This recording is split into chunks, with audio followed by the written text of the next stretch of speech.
We got an update we want to share with you today after Governor Spencer Cox has been working with President Trump for months to secure $1 billion to save the Great Salt Lake. But today, that is one step closer to happening. The president is requesting that $1 billion in his budget be approved. Our Cade Gardner has more on that.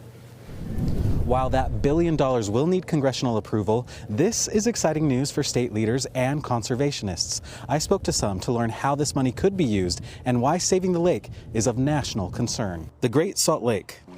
Governor Cox says he's had many conversations with the president about the topic. We may get the full $1 billion. We're very hopeful for that. How could it be used? What we're hoping is that Congress will set up some sort of a regional plan that can be implemented through the Department of the Interior, where we'll have some ongoing funding that will allow us to do the projects that need to be done. Great Salt Lake Commissioner Brian Steed says those projects include updating infrastructure. During the high years of the 1980s, we kind of went out and re-engineered the lake from natural conditions to take water away from the lake. Bringing that water back into the lake is really important, and that can be as much as 30 to 80,000 acre feet of water per year. That's 30 to 80,000 American football fields a foot deep in water. That's a lot of water that we'd be able to get back into the lake every year. A drying lake means worsening living conditions along the Wasatch Front, but Steed says it's also a national concern in terms of the food supply.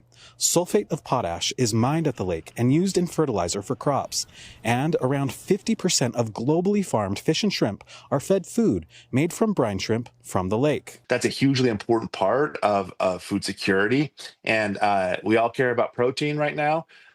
Losing that source of protein would be really detrimental to all of us, and this is something that we can have sustainably forever as long as we have a healthy Great Salt Lake. Conservationists like Ben Abbott are also hoping the budget is approved. Making sure that we pull off the world's first saline lake rescue is mission critical. And so having the president's support and hopefully Congress's support at a federal level is exactly what we need right now. He says human intervention is likely the only way to secure the lake's future. So if you look at the weather pattern over the last 30 years or so in Utah, we get a couple of good water years, and then we have a long period that isn't good. We may only have one more set of good water years before the Olympics. So we need to use this as a catalyst to really change our relationship with water. Steed says the state will be working with cities to do just that by improving conservation efforts. Think if you put in more incentives for smart timers or more incentives to use grass in meaningful ways versus unmeaningful ways. Reporting from Great Salt Lake, Cade Garner,